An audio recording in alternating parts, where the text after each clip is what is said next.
We're here for EHOME versus Team Secret. Indeed we are. I'm excited. The winner obviously goes up against Virtus Pro. Yep.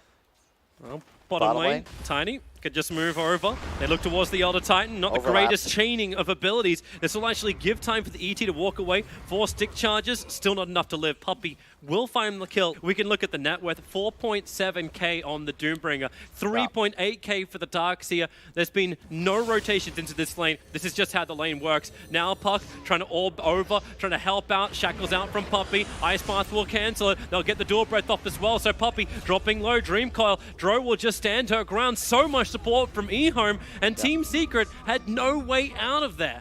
And plus, you have a Dusa. This is the tankiest hero in Dota. Jump in. Chronosphere looking for a solo kill over on Puppey. Not exactly what you want from your first Chrono output, but especially if you don't get the kill. One more attack, Puppey. Team Secret need to do it before EHOME really start to care. Like, the Doombringer is getting completely out of control. His net worth's through the roof. But now you come into a defensive position around the tier 2 towers, combining with the ET splitter. 52 health regen, Toby. They're underneath the Mass Serpent Wards, but now Jakiro, he still wants to get the front lines, keeping Zai back. Yapsor, that's heavy damage on him. With a rotation of mid one, they can get the kill onto Innocence, and then even the Dream Coil. ASE has no other choice but to turn, but it's a double silence. Puppey will get the Hex off. Buyback comes in from the ET. They want to fight, but where is the Faceless Void? Still up on top lane. His Chrono comes off cooldown. Right now is Yapsor throwing the Darkseer into the Avalanche stun. They'll vac, making sure there's no TPs away, so ASD at least can get the kill out. So both supports go down, and Doombringer is actually in trouble. He is not going to have the speed to get away. Even with the movement speed advantage, it is going to be the Doombringer going down, and ASD with the double kill. Team Secret force the issue. I'd still like to see more damage coming in from the Dro Ranger. She's going Yashin now. This is troubling. You have a ward behind the tower as Secret, and you've already set up. I don't know if you can make this play. Mid one, there's your first attack into the Gust, but Yapsor creates the space by hitting the Avalanche. Puppey with the massive wards. Oh, double control. Nisha will come in to say hello. It looks like Darkseer has found a way back out, back into a 3-man wall, but it's already too late. Yeah, and there you can see the wards do so much damage. He went for the D-Ward, but didn't stop Yapsor. It was a blind blink, but they knew Faceless Void was still there, and they kill him off. The Ice Path won't create space. Zai still waiting for a good target. Didn't want to doom anybody. They get the buyback out from Faceless Void. They want a Chrono, they want to fight, but then he gets doomed. Walked right into point blank on Zai, who was waiting for the perfect target, which, hilariously enough, it was the Void. No, look, he switched it up for an ice armor, so now you just have an indestructible Medusa. He's got near 40 armor. Man, they're going to go again. Dream Call back line. So good from Team Secret. EHOME was on the hill above the tier 2 tower, hoping for that initiation when Void's Chrono, when the Doom wore off, but there's nothing to be gained from it. Yep.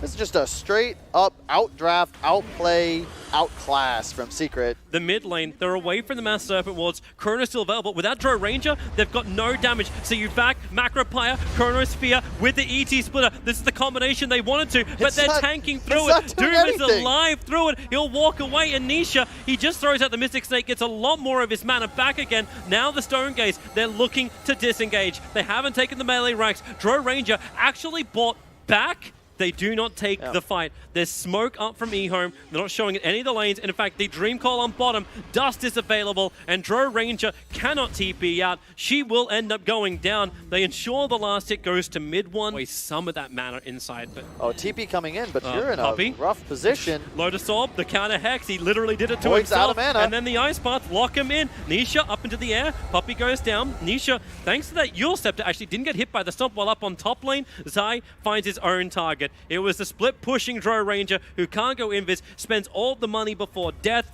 so at least it's efficient on that front. What's the end? It's a tail. Yeah. Well, shake a tail feather. That's an ass. I don't have feathers either. Stop. There's kids watching. You can't lie to them about biology. Here comes Dusa. Well, Nisha pushed in pretty deep. Now it's his own Hurricane Plague to come forward. Ice Path slowing him down. Remember, Ego still has that Chronosphere available, but that's why they jump in 3. Manastar tries to break free. Does he actually Chrono? He needs to do something right now. Yule Scepter up. He wants a time walk away, but he goes down. Doesn't cast a single ability. And now, with Void down for 70 seconds, with no buyback available, Mass Serpent Wards can be committed to the bottom. This is 2 lanes of frags going the way of Secret. And in fact, a double stun on the back, tossing in the Darkseer. He puts on the Lotus Orb, but the damage has already been heavily done. Yapsor will be the one to find the kill, and Zai once more. He is so damn tanky. 2.6 HP, 57 regen a second. He doesn't get killed. Yeah, this is perfect. Watch it. Look at the positioning, too. And this is a 1-4. You just back up around the GG. Medusa. GG. Beautiful. Absolutely beautiful. And more net worth. Like, it's more than 1K net worth a minute. Yeah. Game 2, EHOME versus Secret. Secret looking very, very crisp in game 1. Previously, however, the rest of the draft can play on map at all times. Yapsaw, smoke will break. 4 heroes together. First blood! We'll be on to Yapsaw. No way to run away from this one. Slowed down by the Boars. He will go down. They give the last hit to Faith Beyond. And this is the beauty of a roaming stun with a Kunkka. It's almost a sure kill on boat. Shrapnel landing already. He's looking for the Tidebringer hit. Stormbolt just needs to be able to connect now. Yapsaw, he may be able to create enough space. X marks the spot. In for the Torrent. And now Stormbolt. That's a kill onto mid 1. Unless, no, there is no unless. Yapsaw's looking for a revenge attack into the Sven. One more attack would do it, but he can't get it off. He's got shackles available, but now with Salve on Sven, it will get cancelled, but he'll give the Stormbolt, instantly cancelling the shackle on ASD. And it's a 2-hero kill going the way of Kunkka. Top lane, PA may be in a little bit of trouble. Nothing to jump over to. No Chen to help out. I love how he's still not even summoning the boar. Like, just in case. The slow would be useful against Nisha, who goes into the trees. But just in case Chen's nearby, they'll drop the secondary nuke. It is one hell of a game. And look at him run forward. They know they can connect on the torrent because Sven is the one that puts himself at risk. He may want to Mango and Warcry up because more supports arrive. Exactly what happens. And support in from Innocence wants to root up over on Puppey. They still haven't got the kill, and Ravage trying to get the turnaround from Zai, but they can go in 3 different directions. No TP available. Sven is, in fact, dead. He doesn't have the mana to TP out, and Torrents try and allow him to fight against Yapsaw, but underneath the Wild Wings Tornado, Sven just cannot walk away, trapped in the trees. And gets that 10 bounties. The stuns come forward, the axes as well with the root, and man, Puppey is permanently locked down. Already got with Armlet procced over 200 damage. And they're going again. My goodness gracious. Oh, it's just like, hey, would you mind lining up your creep for me just so I can get the cleave damage? All right, not required. Zai does TP in over. More supports coming in as well in the form of Yapsaw. No Mass Serpent Wards. ASD, that'll be the big kill again. The Roar is out, stopping the PA from attacking, and ASD just toggles through, begins his TP out. That was optimistic. Innocence, he didn't actually false promise. He false promised himself so he could TP away. ASD really could have used that time to take the tier 1 tower.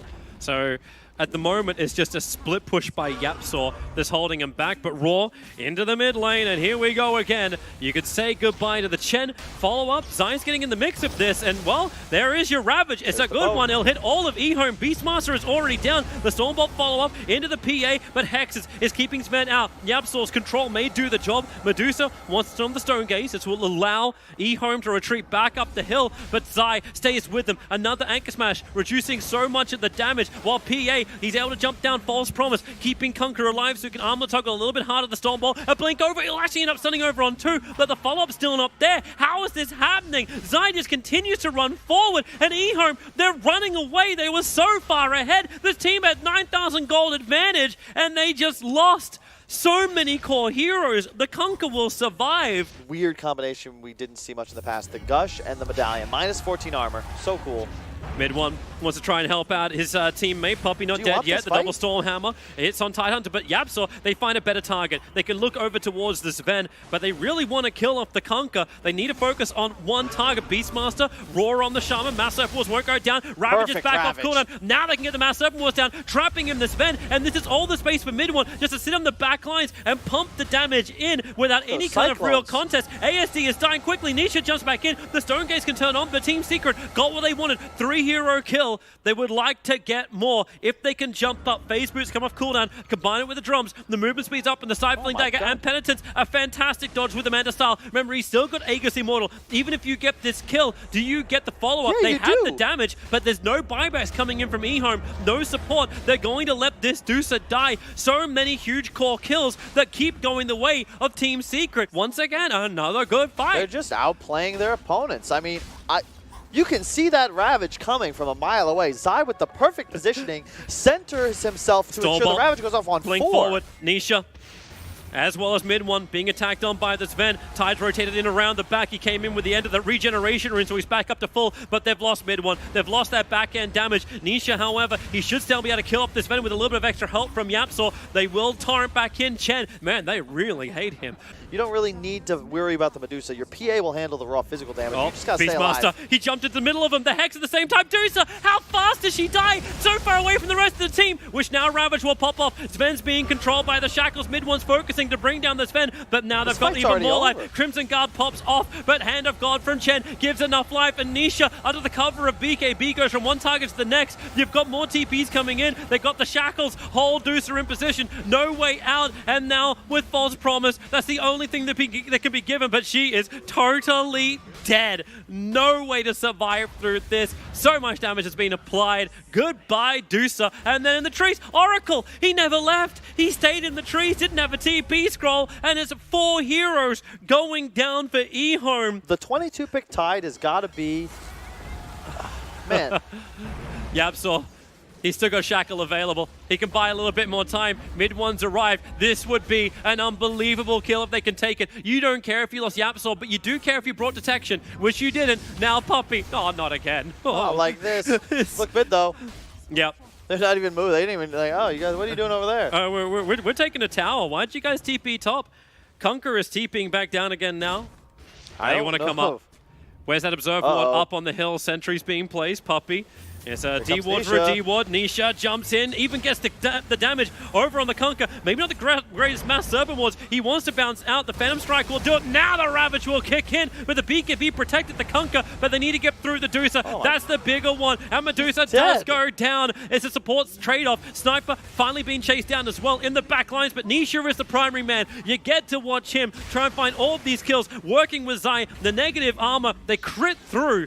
But they need the bigger kills. A kill on Conquer is the bigger one to claim. Faith Beyond wants to try and help out. They've got the disarm. Sven comes in with a Warcry thanks to the buyback. They get the Sun over onto Nisha. He needs a little bit more distance. A jump up. He goes for the over the Oracle. Displayed himself for half a second. Back to the Mass Serpent Wars. Fight undercover. The stun will be there. Onto the Phantom Assassin. Zai wants to help by being standing a little bit further away. Off the daggers. Ultra killing so hard. Now he jumps back down again. Over towards the Beastmaster. Continue the stuns all you want, but Satanic is just great. So is the Roar, but PA, the War Stomp. Wait, really? The Creep is delaying this fight, and now Nisha goes on a rampage. It's unbelievable. This Phantom Assassin.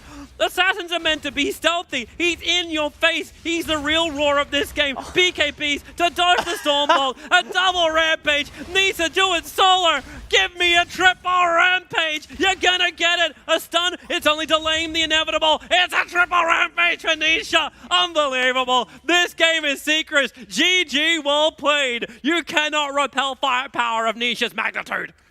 Unbelievable. That Satanic pickup. Look at that smile. You just balled out. That's a game secret. I feel like they might have been thinking, some fans might be thinking they have no business winning that, but you know what? They played fantastic, and I don't think it's a coincidence that we saw 2 quick 2-0s from Secret and VP. Yep.